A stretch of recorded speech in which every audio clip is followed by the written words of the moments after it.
सनातन शास्त्रमध्ये आपल्या सर्वांचे स्वागत आहे. आपण कधी सत्यनारायण पूजा पाहिली आहे का?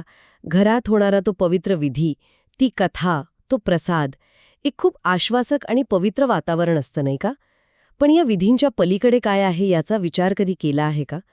मला नेहमी हा प्रश्न पडतो की ही केवळ समृद्धीसाठी केलेली एक पूजा आहे की आपल्या मानसिक आणि आध्यात्मिक प्रवासाचा एक छुपा नकाशा.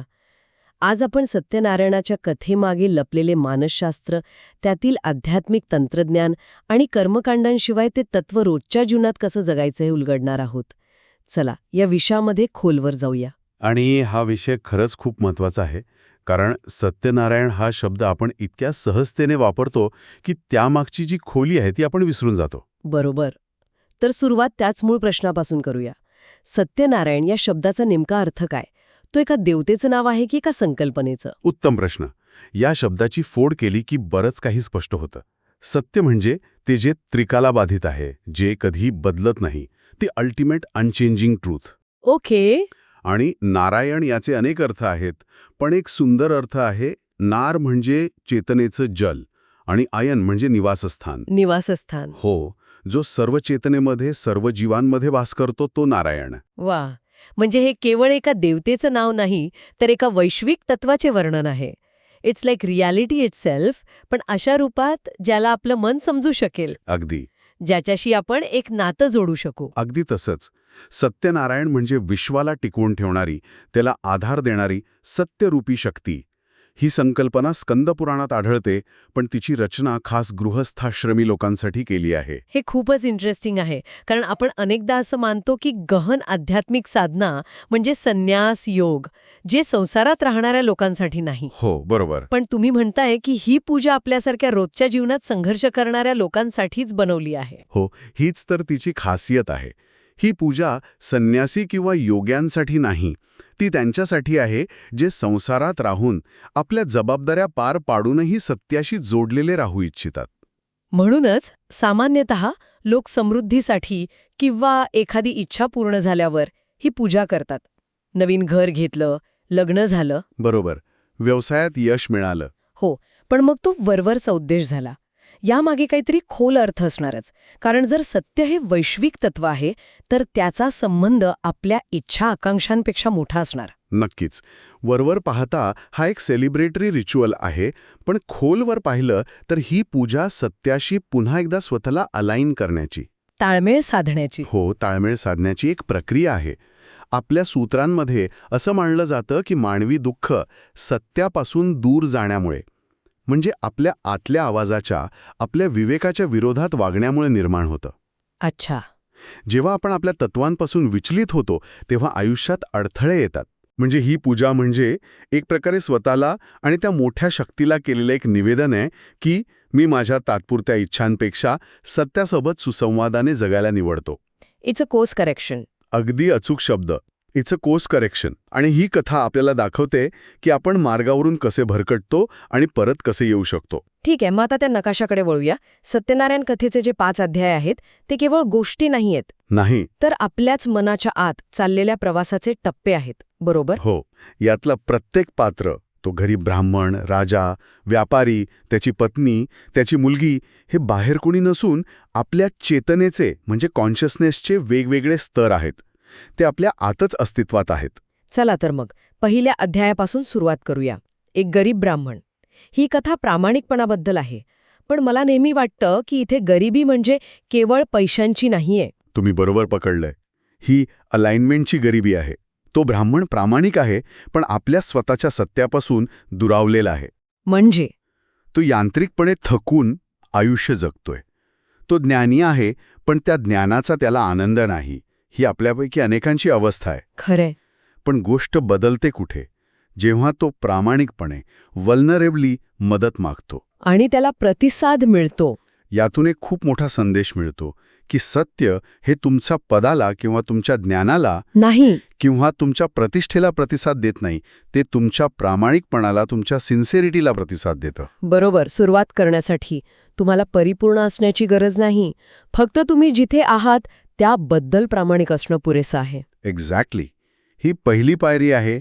Recognising your own inner poverty and asking for help with sincerity. मग येतो दुसरा अध्याय, राजा आणि लाकूडतोड्या. इथे गोष्ट थोडी बदलते. इथे यश मिळाल्यानंतरची स्थिती आहे. हो, आणि हा अध्याय आहे अहंकार म्हणजे इगो विरुद्ध कृतज्ञता म्हणजे ग्रॅटिट्यूड यावर. राजा सामर्थ्यशाली आहे, त्याला यश मिळालं आहे, जातो. तो त्या प्रक्रियेचा अपमान करतो. अच्छा. या उलट एक सामान्य लाकूडतोड्या जो साधं जीवन जगतो तो कृतज्ञतेने प्रसाद स्वीकारतो आणि त्याची भरभराट होते. म्हणजे यश ही एक परीक्षा आहे. काहीच नसताना विनम्र राहणं सोपं आहे, पण सगळं काही मिळाल्यानंतर कृतज्ञ राहण्यासाठी खरी जागरूकता लागते. अगदी राजाचा अहंकार त्याला मिळालेल्या आशीर्वादापेक्षा मोठा झाला. अगदी. यातून हे कळतं की कृतज्ञतेशिवाय मिळालेलं यश टिकत नाही. सत्य तुमच्या सामर्थ्याने किंवा पदाने प्रभावित होत नाही, ते तुमच्या अलाइनमेंटला प्रतिसाद देते. म्हणजे राजाचं सामर्थ्य त्याच्या पदात होतं, हो. तर लाकूड तोड्याचं सामर्थ्य त्याच्या कृतज्ञतेत. आणि तिसरा अध्याय व्यापाऱ्याचा, हा मला नेहमीच खूप रिलेटेबल वाटतो. माझं काम होऊ दे, मग मी पूजा करेन. हा ही तर सरळ एक डील आहे. आपण देवाशी किंवा सत्याशी अशी देवाणघेवाण करू शकतो का? It feels almost disrespectful. तुम्ही बरोबर शब्द वापरला, डील. आणि सत्याला डील्स आवडत नाहीत. का? कारण डीलमध्ये अहंकार असतो. मी काहीतरी देतो, तू मला काहीतरी दे. सत्य तर समर्पणाला प्रतिसाद देते. ही आहे कंडिशनल फेथ किंवा देवाणघेवाणीची भक्ती. म्हणजे व्यापारी इथे सत्याचा वापर एका वेंडिंग मशीनसारखा करतोय. अगदी. आणि जेव्हा मशीन अपेक्षित परिणाम देत नाही किंवा आपणच आपलं वचन विसरतो, तेव्हा गोष्टी बिघडायला लागतात. व्यापारी वचन देतो, पण यश मिळाल्यावर विसरून जातो. हो. तो सत्याचा वापर एका रिमाइंडर ॲपसारखा करतोय. पण सत्य हे आपल्या इच्छेचे गुलाम नाही. आपल्या इच्छेला सत्यासमोर नतमस्तक व्हावे लागते. आणि जेव्हा आपण अशी अट घालतो, तेव्हा आपण आपल्या आतच एक अंतर्विरोध निर्माण करतो. बरोबर. आणि हाच अंतर्विरोध अस्थिरता निर्माण करतो, जी शेवटी नुकसानीच्या रूपात प्रकट होते. आता चौथा अध्याय, जो मला नेहमी थोडा खटकतो. व्यापाऱ्यानं वचन मोडलं, पण शिक्षा त्याच्या पत्नी आणि मुलीला भोगावी लागते. हे थोडे अन्यायकारक नाही का वाटत? Does the universe really work that way? हा प्रश्न खूप स्वाभाविक आहे. पण इथे एक अतिशय महत्वाचा आणि सूक्ष्म आध्यात्मिक नियम उघड होतो. कोणता? तुमचं आतलं अप्रामाणिकपणा किंवा टाळाटाळ हे तुमच्या आयुष्यातील सर्वात निरागस आणि संवेदनशील भागांवर परिणाम करते. म्हणजे पत्नी हे भावनिक जीवन, नाती आणि घरातील सुसंवादाचे प्रतीक आहे. आणि मुलगी भविष्य, वारसा आणि आपल्या आंतरिक सर्जनशीलतेचे प्रतीक आहे. अच्छा. म्हणजे हा नियम कार्यकारण भावाचा आहे. जेव्हा आपण आतून सत्यापासून दूर जातो, तेव्हा सर्वात आधी आपल्या नात्यांमध्ये तणाव येतो. बरोबर. आणि आपलं भविष्य अंधारमय वाटू लागतं. It's not a punishment, but a direct consequence. Exactly. आध्यात्मिक निष्काळजीपणा थेट तुमच्या भावनिक आणि भविष्यातील जीवनात उतरतो. त्यामुळे शिक्षा त्यांना नाही, तर व्यापाऱ्यालाच त्याच्या सर्वात मौल्यवान गोष्टी गमावून भोगावी लागते. आणि शेवटी पाचवा अध्याय, जिथे सर्वजण एकत्र येतात आणि चुका सुधारतात. हो, पण हा केवळ एक हॅपी एंडिंग नाहीये, तर हे इंटिग्रेशन आहे. म्हणजे एकत्रीकरण. इंटिग्रेशन. सत्य शिक्षा देत नाही, ते फक्त अलाइनमेंटची आठवण करून देते. एकदा ताळमेळ साधला की आयुष्याचा प्रवाह पुन्हा सुरळीत होतो. म्हणजे ही कथा म्हणजे एक प्रकारे आपल्या चुकांचा आरसा आहे. दुःखातून प्रामाणिकपणा, यशाने कृतज्ञतेची परीक्षा, इच्छेने सचोटीची परीक्षा. आणि निष्काळजीपणा निरागस लोकांना कसा त्रास देतो. आणि शेवटी आठवण ठेवल्याने सुसंवाद परत येतो. It's the entire human journey in 5 acts. अगदी.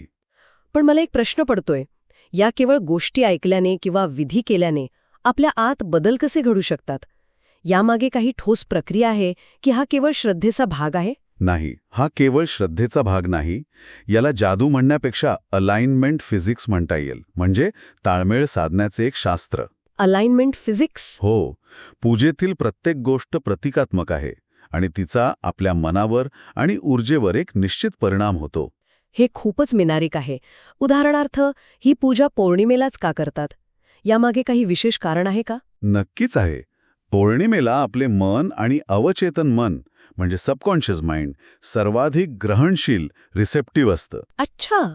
चंद्राचा जसा समुद्राच्या पाण्यावर परिणाम होतो, तसाच आपल्या शरीरातील आणि मनातील जलावरही होतो.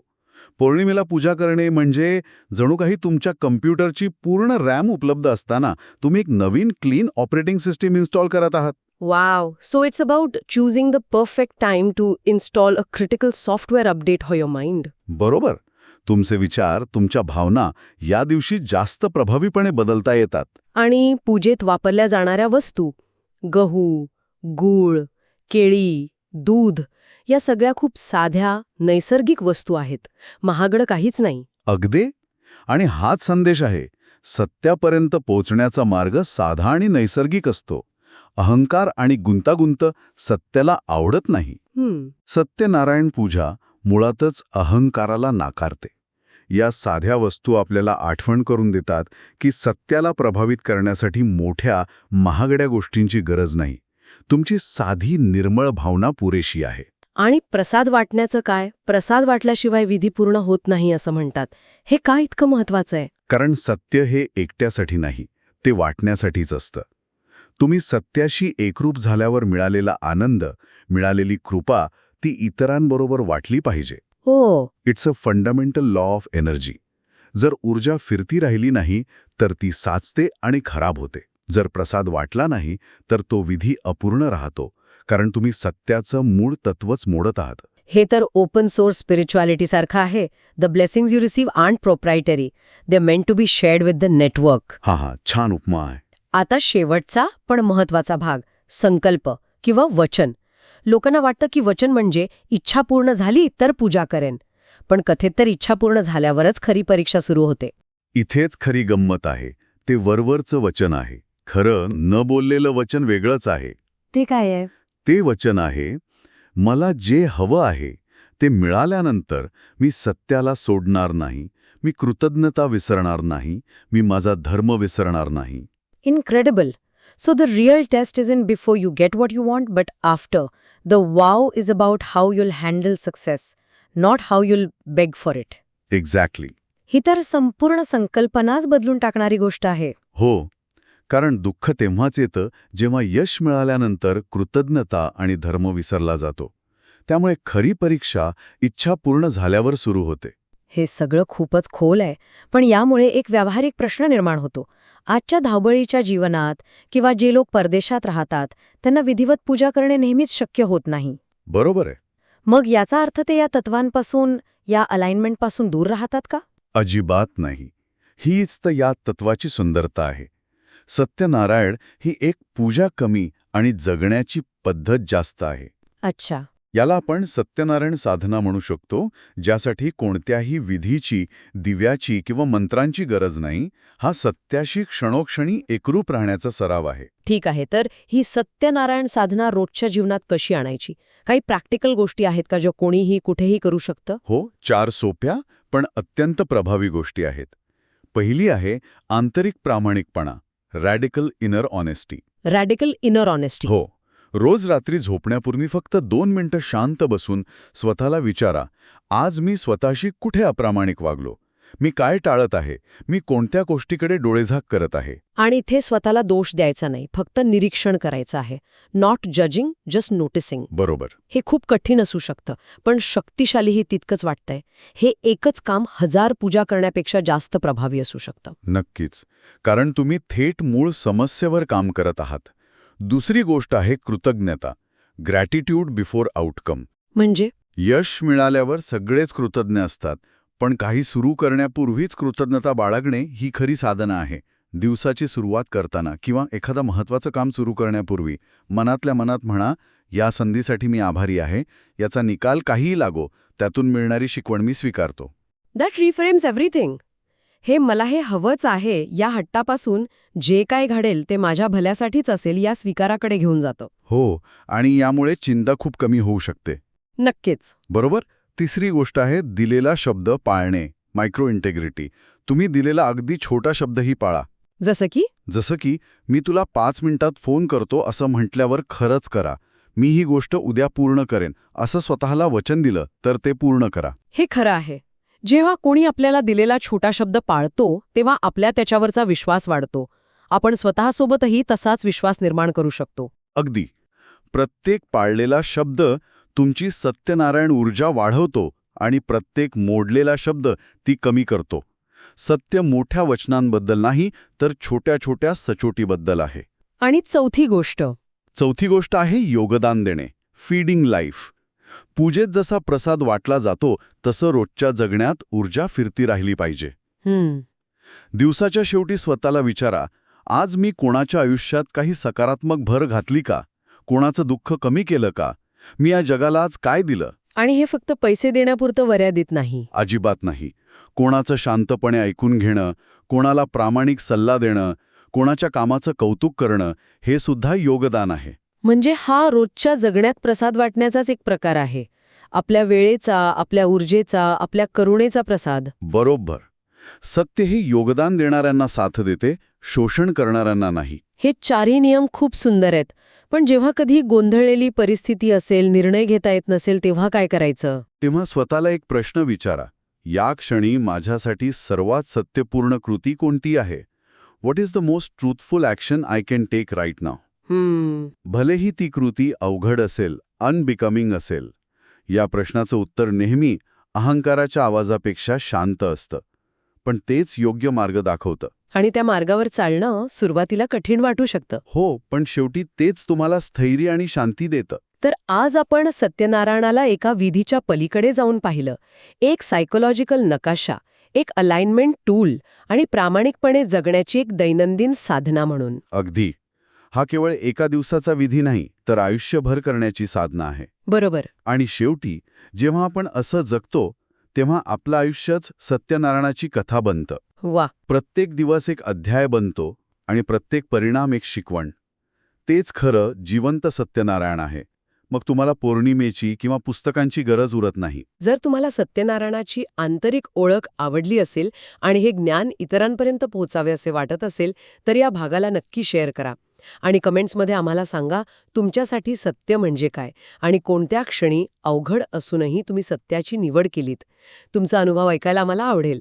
भेटूया पुढच्या भागात.